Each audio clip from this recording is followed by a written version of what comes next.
Como vocês sabem, nesse fim de semana ocorreu na Venezuela a eleição presidencial.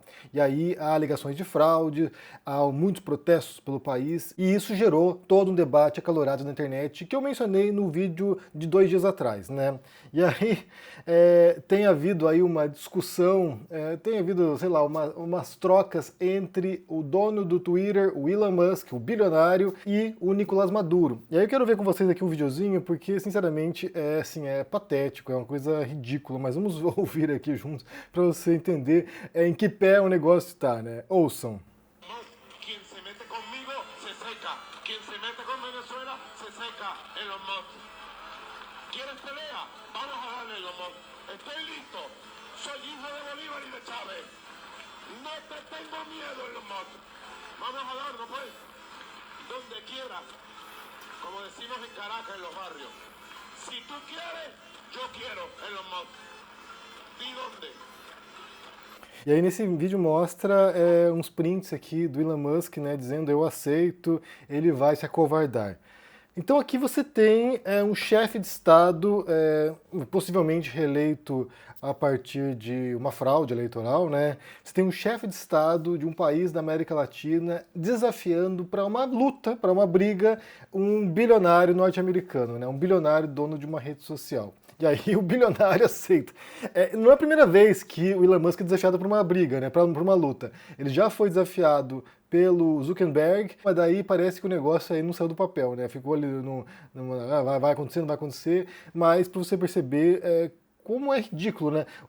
A impressão que dá é que isso aqui foi extraído de um sketch humorístico, assim, que você sabe, é tão absurdo, é tão fora da realidade, é tão inconcebível que você veja uma cena como essa que parece feito por IA. Alguém criou isso aqui no computador e, sabe, mas é real e demonstra um pouco o estado crítico, né, o estado doentio da política em muitos países. E quando você trabalha com discurso político, né, quando você trabalha com falas de políticos pelo mundo, você se depara com esse tipo de coisa, né? A gente fez isso aqui ao longo de todo o mandato do Bolsonaro e era uma frase mais esdrúxula do que a outra, era uma frase mais absurda, mais inimaginável do que a outra, e isso vai expandindo os limites daquilo que é aceitável no discurso público. O Trump faz isso, inclusive aconteceu agora, né? Ontem teve uma coletiva que ele deu para jornalistas negras e ele disse coisas horrendas, ele disse coisas assim, sabe, inacreditáveis, e muitos suspeitam que essa entrevista que ele deu ontem pode sepultar a candidatura dele, porque ele falou, ele questionou ali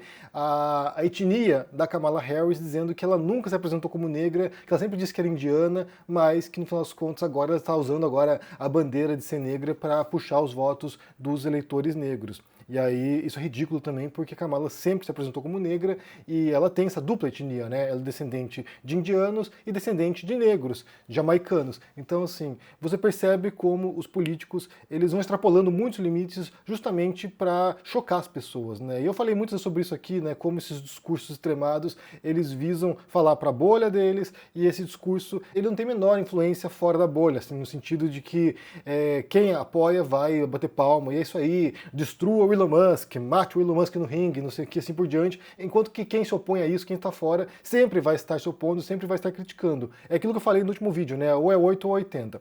E aí, só para pegar esse gancho aqui, né, dessa fala do Maduro, e respondendo algumas perguntas e alguns comentários feitos no último vídeo, né, algumas questões pertinentes feitas no último vídeo, eu vou aproveitar essa oportunidade para falar sobre isso, porque tem um canal aí, tem um rapaz chamado Rafael Scalpella, se não me engano, que ele fez um vídeo não bem reagindo, mas comentando comentários do meu último vídeo.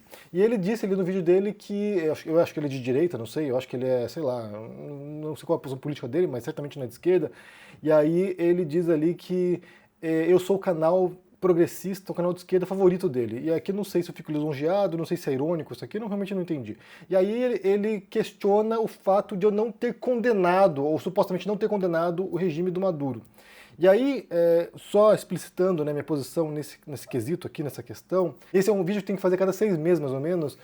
explicando o que é a minha proposta, né? Explicando aquilo que eu faço, porque eu não sou um analista político, eu não sou alguém formado em ciência política, a minha função não sabe, analisar os bastidores da política, eu não sou jornalista também, não trago notícia para vocês, eu não falo sobre hard news aqui, o que eu faço é a partir de dados já existentes, ou seja, dados coletados em campo por outras pessoas, usar esses dados para poder pensar sobre o discurso das pessoas. Então, assim, o meu trabalho é sobre o discurso e sobre as ideologias existentes. E aí, o que aconteceu nos últimos anos foi que eu me concentrei, eu me foquei no discurso da extrema-direita. Então, assim, por quê? Por que você resolveu falar sobre Trump e Bolsonaro, sobre Brexit, sobre, sei lá, Orbán, sobre outros políticos de extrema-direita no mundo? Porque isso me dizia, na época, né, em 2017, quando eu percebi isso e comecei a me preocupar com isso me dizia diretamente, isso me afetava diretamente. Por quê? Eu era um imigrante morando na Inglaterra e havia naquele momento o processo do Brexit. Havia naquele momento, em 2016, né? Então, assim, foi quando eu comecei a pesquisar isso em 2017 sobre o Bolsonaro. Havia ali o discurso do Brexit, que era no Reino Unido, né, que foi o referendo para deixar a União Europeia, e ali o discurso do Brexit, dos políticos vinculados a essas ideias, dos grupos vinculados a essa ideia de deixar a União Europeia, era um discurso essencialmente xenófobo, era um discurso contra refugiados, era um discurso contra imigrantes, e isso me impactava diretamente, ou seja, eu era um dos alvos daquele discurso, e isso me preocupava, porque isso impactaria na minha vida, na minha vida como imigrante no Reino Unido, na Inglaterra. Então, quando eu passo a pesquisar esse discurso extremista de direita, tem a ver com esse teor nacionalista, ou seja, o país é pra gente, né? Vamos valorizar nosso país primeiro e quem é de fora se adeque ou desapareça. E aí, esse discurso era um discurso que impactava na vida de muitos imigrantes no Reino Unido, que é um país que tem muitos imigrantes. Imigrantes paquistaneses, tem imigrantes poloneses, italianos, espanhóis, assim por diante. Tem muito imigrante lá. Então, eu me senti diretamente impactado. Eu passei a investigar isso porque isso falava comigo, isso me afetava, isso poderia impactar na minha vida, tanto que eu fui embora do Reino Unido por causa disso. Quando o Reino Unido deixa a União Europeia, descendentes de europeus ou imigrantes que tinham nacionalidade europeia, no caso eu era casado com uma europeia, então eu tinha direito por casamento, e a gente não sabia qual seria o destino dessas pessoas, qual limbo jurídico elas ficariam depois do Brexit, se elas teriam o direito de permanecer lá ou não.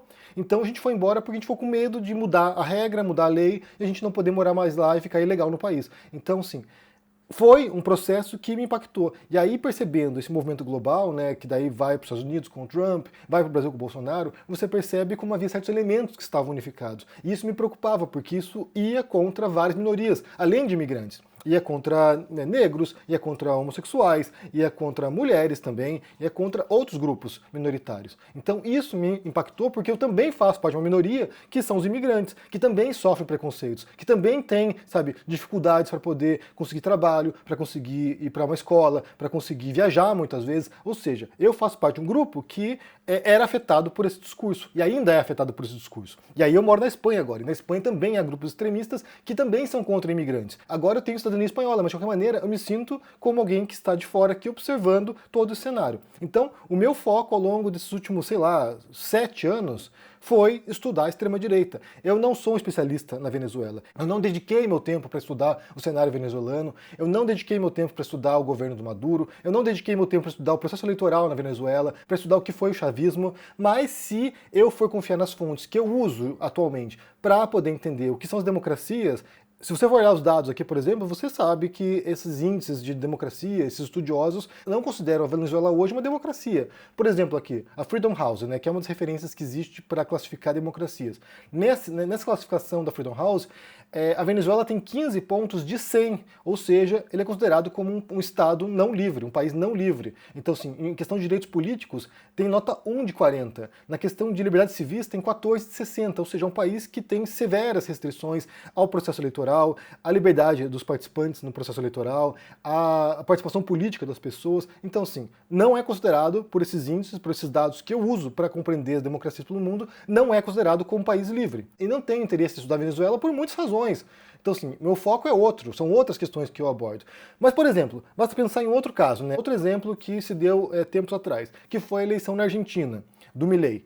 Se você olhar aqui no meu canal, você vai perceber que não tem um único vídeo aqui sobre o Milei. Por quê? Porque eu não estudo a Argentina. Embora o discurso do Milei se pareça muito, tenha muitos elementos da extrema-direita global, e ele poderia ser considerado como um ultradireitista, ele é mais libertário, mas eu não dediquei meu tempo para estudar o Milei. Então, assim, não foi o foco meu.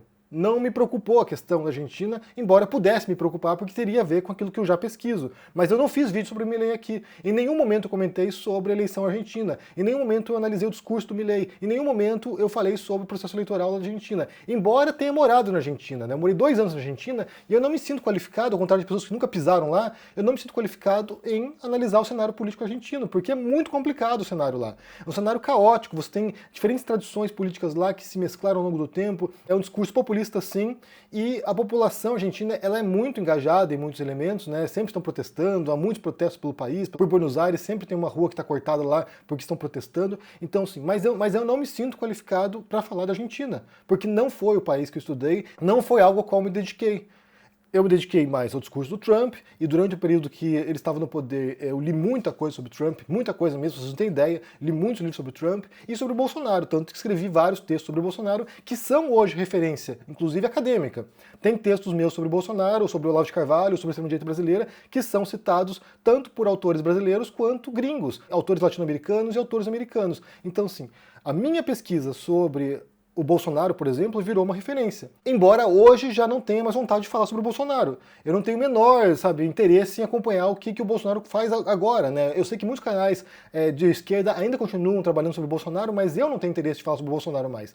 E aí, o que eu faço é análise sobre o discurso das pessoas, né? Sobre o que essas figuras, políticas ou não, estão falando e como a gente pode analisar esse discurso e compreender o subtexto disso, né? O que está nas entrelinhas, o que a gente pode perceber na construção dessas ideias, né? O que isso quer dizer e como essa ideia é articulada, como essa ideia é construída. E aí eu passei a escrever sobre lógica informal, ou seja, como montar um bom argumento, como estruturar bem uma ideia para que você possa defender uma tese. Então, sim, esse é o meu foco. Meu foco não é a Venezuela, meu foco não é o Maduro. Então eu não me sinto na obrigação de falar sobre um tópico que eu não estudo. E esse é um vício do espectador de rede social também, né? De esperar que o seu influenciador, que fala sobre vários tópicos diferentes, fale sobre tudo. E aí, o criador de conteúdo vira um refém da audiência e passa a dar pitaco sobre temas que ele não tem a menor ideia. E aí entra no vídeo passado, né? Sobre quando eu falei aqui sobre referências, sobre autoridade, sobre em quem a gente pode confiar para poder compreender o mundo. E aí é claro que todo mundo pode dar pitaco sobre tudo, e dá um pitaco sobre tudo. Opinião é isso, opinião é você falar uma coisa desinformada sobre uma coisa que você não entende. É opinião, isso é opinião. É você falar, não, eu acho que o Maduro é um ditador. E você não tem pesquisa sobre isso, você não fez nenhuma, investigação sobre isso, você não leu nada sobre isso, mas você, a partir daquilo que você filtrou ali, daquilo que você leu na internet, você tira uma conclusão que é desinformada. Você pode fazer isso. Você pode fazer, não, ele é um democrata, você pode acompanhar uma bolha ali que diz que ele é democrata e você extrai uma conclusão sobre aquilo. Você pode fazer isso e as pessoas fazem o tempo todo. A minha questão não era sobre poder dar opinião, não, porque você pode dar opinião e você dá opinião, e eu dou opinião sobre muitas coisas também. A questão é como a gente filtra no meio de tanta opinião merda, como é que a gente sabe quais referências são importantes para poder entender a realidade. Porque o nosso conhecimento é basicamente mediado por outras pessoas, né? Então, assim, pouquíssimas pessoas têm acesso imediato, né? Ou seja, ela tem contato com a realidade, com o fato, com o evento, para poder falar sobre isso. Boa parte de nós recebe isso de outras pessoas, da imprensa, nas redes sociais, nos livros, na universidade, de amigos, a gente ouve as histórias. Então, a gente recebe de outras pessoas as histórias e a gente usa isso para poder acessar o mundo e entender o mundo. É um acesso imediato. Só que para isso a gente tem que ter fontes confiáveis. A gente tem que ter referências que são competentes, de modo a gente poder receber isso e emitir um parecer sobre o mundo, mesmo se for uma opinião sobre o mundo, de modo mais esclarecido. E aí, minha dúvida é, como fazer isso no meio de tanta opinião merda? Como a gente faz para reconhecer quem é de fato uma autoridade sobre um assunto, sobre Venezuela, por exemplo, e quem não é, e quem está dando pitaco sobre isso? Quem é uma referência confiável sobre a Coreia do Norte e quem não é? Quem é uma referência confiável sobre os Estados Unidos e quem não é? Porque você vê pessoas falando sobre temas que elas não conhecem, que elas não compreendem, que elas não dedicam tempo para estudar, e elas falam com propriedade para dar a impressão que elas são uma autoridade quando não são. E aí você tem, por exemplo, o Olavo de Carvalho, que foi uma figura que ocupou esse espaço na direita durante muito tempo. Não era uma autoridade em nada, ele era um cara que nem completou o ensino fundamental ou ensino médio, ele nem completou a formação básica dele, não tinha formação acadêmica, não tinha nenhuma especialidade em nada e falava sobre tudo. Daí ele vinha aqui contestar Einstein, vinha contestar Newton, vinha contestar Marx, vinha contestar Gramsci, vinha contestar, sei lá, Foucault, vinha contestar todos os grandes autores da humanidade sem ter o menor conhecimento específico daquilo. E aí ele passava a impressão de que era um senhorzinho sábio, que sabia de tudo, um autodidata, mas no fundo era um cara que não compreendia direito nada que ele lia. E aí o que aconteceu durante esses anos, né, foram especialistas vindo aqui mostrar os erros de interpretação daquilo que o Olavo de Carvalho dizia. Então vem lá um doutor em Kant, um cara que passou a vida inteira estudando Kant, mostrar como aquilo que o Olavo de Carvalho falou sobre Kant era incorreto, que ele não havia entendido Kant. Então nesse sentido é muito importante a gente poder saber, poder reconhecer e ter as ferramentas para poder fazer isso. E aí entra, antes de tudo, né, essa posição da dúvida. Olha só, essa pessoa disse aqui, quem é essa pessoa? E aí você vai investigar quem é essa pessoa. Quanto tempo ele dedicou para estudar a história da Venezuela, ou o processo eleitoral na Venezuela, ou a história do Maduro? Quanto tempo essa pessoa tem de conhecimento específico para poder ser uma fonte confiável sobre aquela questão? E aí eu não sou uma fonte confiável sobre a Venezuela, eu não vou vir aqui pagar de conhecedor da Venezuela, porque não sou.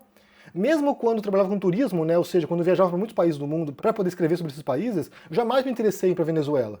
Então, sim, não sou alguém qualificado para falar sobre isso. Talvez fosse sobre a Argentina, mas não no campo do turismo, não no campo político. Eu moro na Espanha aqui há quase 8 anos e eu não me sinto qualificado para falar sobre a política espanhola.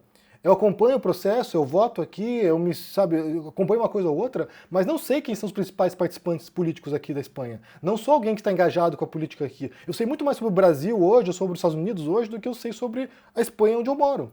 E eu morei nos Estados Unidos, né? Então, eu morei nos Estados Unidos, morei no Brasil, então são países com os quais tem uma relação também um pouco mais duradoura. Então, para mim é importante explicar que o meu trabalho aqui não é de análise política, eu não estou aqui, tecendo comentários para que você possa compreender o cenário político de um país, mas sim sobre o discurso desses agentes políticos, o que eles estão dizendo, como eles estruturam esse pensamento, o que eles querem dizer com isso e como isso impacta a realidade, como isso impacta o mundo. Basta pensar nesse caso aqui do Maduro versus Elon Musk. Você tem duas figuras, uma figura das redes sociais, um bilionário que tem um impacto tremendo através do Twitter, ou atualmente X, e você tem lá um político latino-americano batendo boca na internet para brigar pessoalmente. O que significa? Que tipo de cultura machista é essa, né? De modo que o cara acha que ele tem que ir pra porrada contra um bilionário para provar algum ponto dele. E aí também demonstra a linguagem da violência, né? Então, assim, em vez de um discurso, em vez da fala, em vez da racionalidade, em vez de propor ideias, em vez de defender sua posição através de um argumento, o Maduro vem dizer, não, vamos lá pro ringue, vamos lá descer porrada. Então, assim, é esse tipo de coisa que eu faço. Isso não ficou claro, talvez tenha ficado claro agora, espero pelo menos, né? Bem, me diga o que vocês pensam aqui sobre essa cena do Maduro versus Elon Musk. Gente, que patético, que bizarro, que triste, né? Triste.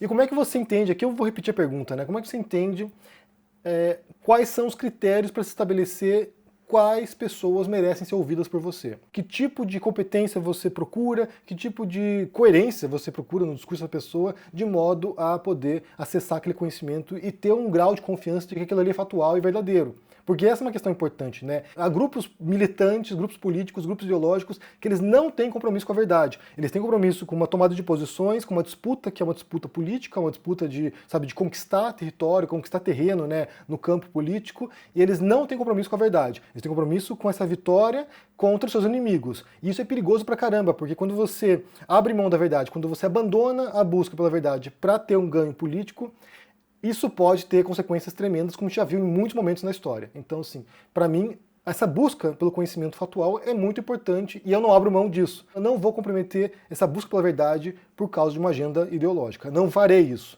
Bem, me diga o que vocês pensam no comentário aqui embaixo, deixe o joinha, se inscreva no canal aqui ativando o sininho, isso é muito importante para ajudar aqui no engajamento, se torne um membro para dar uma força e se cuide por aí. Um forte abraço e até mais. Tchau!